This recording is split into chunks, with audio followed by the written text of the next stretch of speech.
So hey guys, how you hope कि आप अच्छे होंगे। और आज के वीडियो में हम बात करेंगे डिप्लोमा मैकेनिकल इंजीनियरिंग के बाद आपको बहुत सारे स्कोप बढ़ गए हैं और जॉब अपॉर्चुनिटी भी बहुत बढ़ गई है।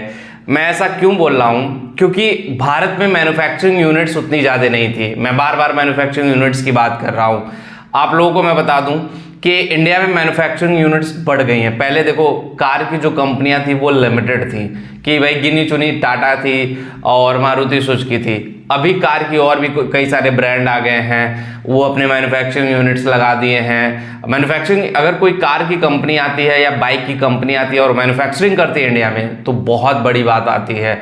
मोबाइल की कोई कंपनी आती है तो वो मैन्युफैक्चरिंग करती है, अपने यूनिट्स लगाती है, तो बहुत बड़ी बात, उससे लाखों लोगों को रोजगार मिलता है। क्यों? मैन्युफैक्चरिंग करती है, फिर उसमें सप्लाई है, उसके बाद बहुत लंबा चैन बनता है, बहुत लंबा प्रोसेस बन जाता है, उसमें जॉब काफ़ी जनरेट होती है और उसमें इंडिया के लोगों को जॉब मिलता है, तो उससे अपॉर्चुनिटी जनरेट होती है।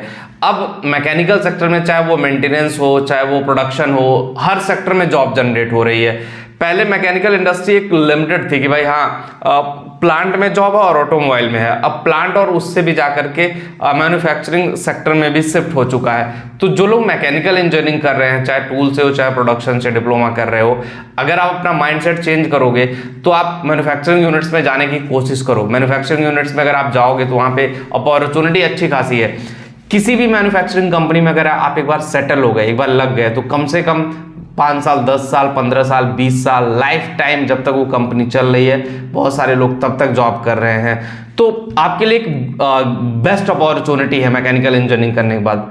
अब डिपेंड करता है कि आप उसका यूटिलाइजेशन कैसे करते हो, आप उस पर कैसे खरे उतरते हो, आप किस तरह से उस चीज़ को लेकर के जाते हो।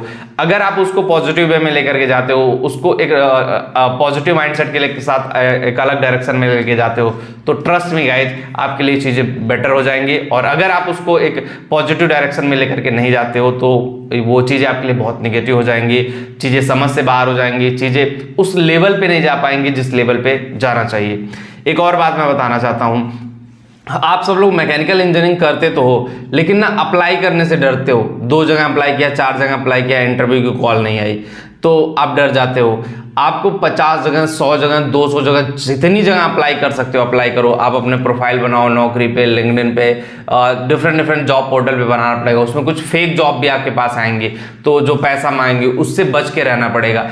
तो उस तरह से चीज़ें कर करके आप मैकेनिकल इंडस्ट्री में धीरे धीरे आगे बढ़ सकते हो।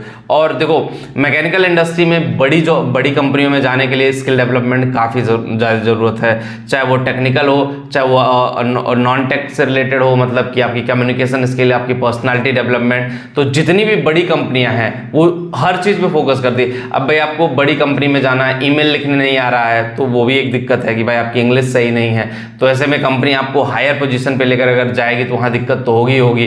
तो आपको इंग्लिश भी सही करना है और भी सारी चीज़ों पे वर्क करना। It's totally depend upon your skill and knowledge. अगर वो सारी चीज़ें सही हो जाए तो ट्रस्ट मी गाइज, आपके लिए चीज़ें बहुत आसान हो जाएंगी, इतनी आसान हो जाएंगी कि फिर चीज़ें मतलब उतनी दूर तक नहीं जा पाएंगे जितनी दूर तक लेकर के जाने की दिक्कत होती है। तो बस चीज़ें इजीली सॉल्व हो जाएंगी। वीडियो में इतना ही होगा। इस वीडियो आपको पसंद आया होगा, और जो लोग टेलीग्राम पे, वहाँ पे भी जाके ज्वाइन करें।